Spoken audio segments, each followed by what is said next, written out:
నమస్తే, నేను బోసుకుమరి.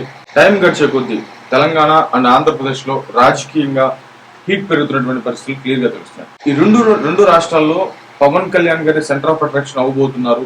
అదేవిధంగా ఆయన గురించే చర్చ జరగబోతోంది అనేటువంటి విషయం జరుగుతున్నటువంటి పరిస్థితులు చూస్తే క్లియర్ గా అర్థమవుతుంది.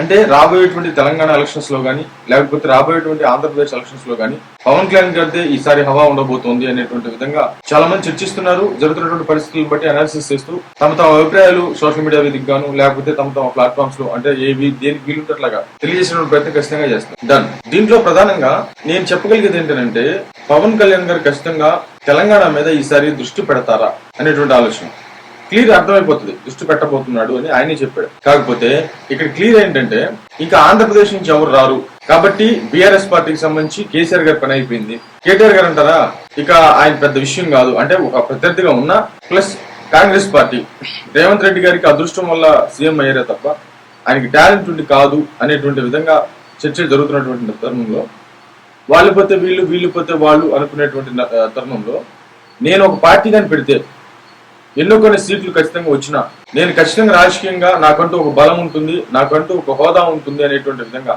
కవిత గారు కూడా పార్టీ పెట్టినటువంటి తరుణంలో సడన్ గా పవన్ కళ్యాణ్ గారి ఎంట్రీ తోటి ఖచ్చితంగా మొత్తం మారింది. ఇప్పుడు తెలంగాణకు సంబంధించిన రాజకీయ నాయకుల గుండెల్లో గుబులు మొదలైందని చెప్పడం ఎటువంటి సెట్ లేదు. రాబోయేటువంటి రోజుల్లో తెలంగాణ సెంటిమెంట్ ఇంకా బలంగా లేవగొడతారు. ఆంధ్ర తెలంగాణకు సంబంధించిన వ్యవహారాన్ని బాగా రుద్దేటువంటి ప్రయత్నం చేస్తారు. దానికి పవన్ కళ్యాణ్ గారే కారణం అనేటువంటి విధంగా చూపించేటువంటి ప్రయత్నం కూడా చేస్తారు. ఇది చాలా జాగ్రత్తగా ఉండాల్సినటువంటి విషయం. ఎందుకంటే పవన్ కళ్యాణ్ గారు ఒకసారి ఎంటర్ అయ్యారంటే ఖచ్చితంగా మొత్తం పరిస్థితులనే మారిపోతాయి. ఆ మారిపోయేటువంటి దాంట్లో మామూలుగా ఇప్పుడు పొత్తులోకి వెళ్ళాడు అనుకోండి, ఒకవేళ వెళ్ళాడు అనుకోండి, ఇప్పుడు కేటీఆర్ గారు అదేవిధంగా పవన్ కళ్యాణ్ గారు వీళ్ళు కానీ కలిస్తే, బీజేపీ కలిస్తే పరిస్థితి ఏంటి అనేటువంటి విధంగా. అది కూడా కాకుండా ఒకవేళ వీళ్ళందరూ సపోర్ట్ చేయకపోయినా బీజేపీ పవన్ కళ్యాణ్ గారు టీడీపీ కలిసి అక్కడ పోటీ చేస్తే పరిస్థితి ఏంటి, మొత్తం ఇప్పుడు కవిత గారిని కానీ లేకపోతే కేటీఆర్ గారిని కానీ పక్కన పెట్టేసి మళ్ళీ అధికారంలో వస్తే, మళ్ళీ అసెంబ్లీలోకి వస్తే పరిస్థితి ఏంటి అనేటువంటి భయాలు అయితే మాత్రం ఖచ్చితంగా ప్రతి ఒక్కరిలో ఉన్నాయి. దీనికి పవన్ కళ్యాణ్ గారు రూట్ వేయిపోతున్నారని అంటే, ఆయన్ని రెచ్చగొట్టి నిద్రపోతున్నటువంటి సింహాన్ని తెలంగాణలో తని లేపినటువంటి పరిస్థితులు అయితే క్లియర్ గా ఉన్నాయి. ఖచ్చితంగా సింహం చేస్తుంది అనేటువంటి టాక్ క్లియర్ కనపడుతుంది. దీంట్లో ప్రధానంగా గుర్తుపెట్టుకోండి, పవన్ కళ్యాణ్ గారు కెలికి తప్పు చేశారు. ఇది మాత్రం ఇష్టం. ఎవరో ఒక మేధావన్ గురించి చెప్పేటువంటి ఒక వ్యక్తి పవన్ కళ్యాణ్ గారికి సంబంధించిన అనుచితమైనటువంటి వ్యాఖ్యలు చేస్తే దానికి సంబంధించి ఆయన సారీ చెప్పాడు. ఆ తర్వాత అది మాట్లాడారు.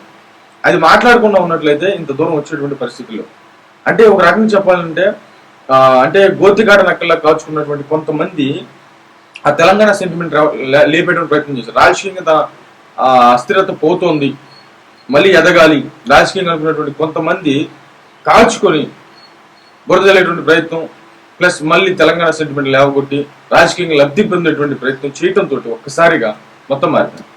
అంటే పవన్ కళ్యాణ్ గారి గురించి అర్థం చేసుకోవాల్సిన విషయం ఏంటంటే, చిన్న అవకాశాన్ని కూడా వదలడం. ఆ అవకాశాన్ని పట్టుకొని ఖచ్చితంగా వెళ్ళిపోతాడు. తనకు మనసులో ఉంటుంది, అవకాశం కోసం ఎదురు చూస్తాడు. అవకాశం వచ్చిన రోజున మాత్రం ఖచ్చితంగా వదిలిపెట్టాడు. దాన్ని ఖచ్చితంగా రూటేసేస్తాడు.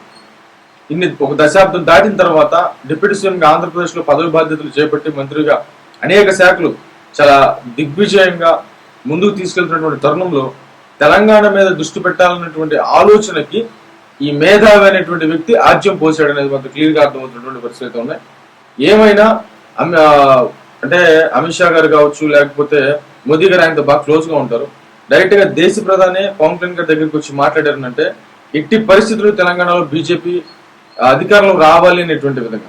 అంటే తెలంగాణలో ఆల్రెడీ బీజేపీకి మంచి పట్టుంది, చాలా అంటే పోటీ ఇవ్వగలంత పట్టుంది. ఆ పట్టుతో పాటు పవన్ కళ్యాణ్ గారిని అదేవిధంగా టీడీపీ పార్టీని కానీ యాడ్ చేసుకోగలిగితే ఎట్టి పరిస్థితుల్లో తెలంగాణలో మంచి రిజల్ట్స్ చూడొచ్చు అనేటువంటి భావన ఉంది. తెలంగాణకు సంబంధించి ముందుకు నడిపించాలంటే పవన్ కళ్యాణ్ గారి వల్ల సాధ్యమవుతుంది అనేటువంటి విధంగా కూడా పావులు ముందుకు కలుగుతున్నాయి అనేటువంటి విధంగా చాలా మంది తమ అభిప్రాయాలు వ్యక్తం చేసినటువంటి పరిస్థితులు ఉన్నాయి. బట్ ఈ విషయం చాలా సీరియస్ గా తీసుకోవాలి. నేనైతే ఫైనల్ చెప్పేది ఏంటంటే, తెలంగాణ సెంటిమెంట్ ఖచ్చితంగా లేవగొడతారు. దానికి ఏదైనా జరిగినా కూడా దానికి పవన్ కళ్యాణ్ గారి కారణం అని చెప్పేసి బూచిగా చూపించడానికి ప్రయత్నం చేసి రాజకీయ లబ్ధి పొందేటువంటి కార్యక్రమం అయితే మాత్రం ఖచ్చితంగా చేస్తాం. మరేమైతే చూద్దాం, మరే ఉంటాం.